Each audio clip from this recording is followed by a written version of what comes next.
Isa. Okay na. Ano? Pag di mo ibigay, halikan kita. Isa. Dalawa. Ay, hindi mo ibigay sa akin. Halikan kita. Dalawa't kalahati.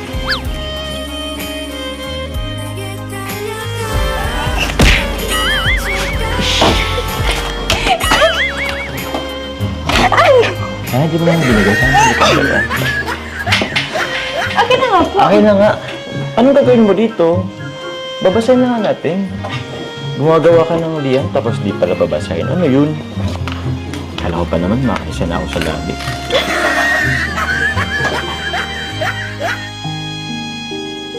Ito may sabi pare. Sa dami ng gusto kong sabihin, hindi ko na alam kung paano sisimulan. Kulang naman ang salitang thank you lang. Gusto ko lang sabihin sa'yo na sobrang thankful kay Lord kasi nakilala kita. Ang simpleng puto vendor na kagaya ko ay nailog din sa'yo. Sorry kasi may mga times na binabaliwala kita. Alam mo naman ang rason. Ayaw kong ma-fall sa'yo kasi alam kong love team lang ito. Kahit na noong pinakilala ka pa nila sa akin, ni Kuya Rab ay totoong crush na kita. Sa totoo lang, hanggang ngayon di ko pa rin naiwasan isipin yun. Pero bahala na. Basta ang importante, masaya ako pagkasama ka. At paniniwalaan ko na lang yung mga sinasabi mo. Salamat sa pagtitiis mo sa ugali ko, sa pagiging moody ko, at sa support mo on and off cam. Salamat sa paghatid sundo at paglilibre sa akin tuwing lumalabas tayo. Sana anuman ang maging dulo ng tambalan ito, walang magbabago sa atin. At andito lang ako, handang suportahan ka sa lahat ng gusto mo.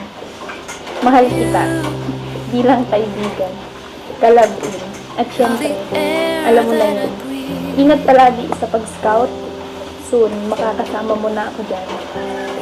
Carla Bell. You are all that I need. You are the sun, a gift of light. You are the moon, my comfort at night. You are the water that keeps me alive.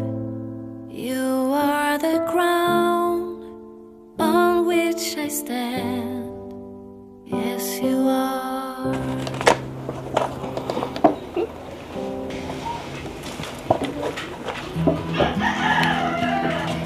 Grabe naman itong sulat mo sa akin. Pero, salamat. Salamat sa pag-appreciate.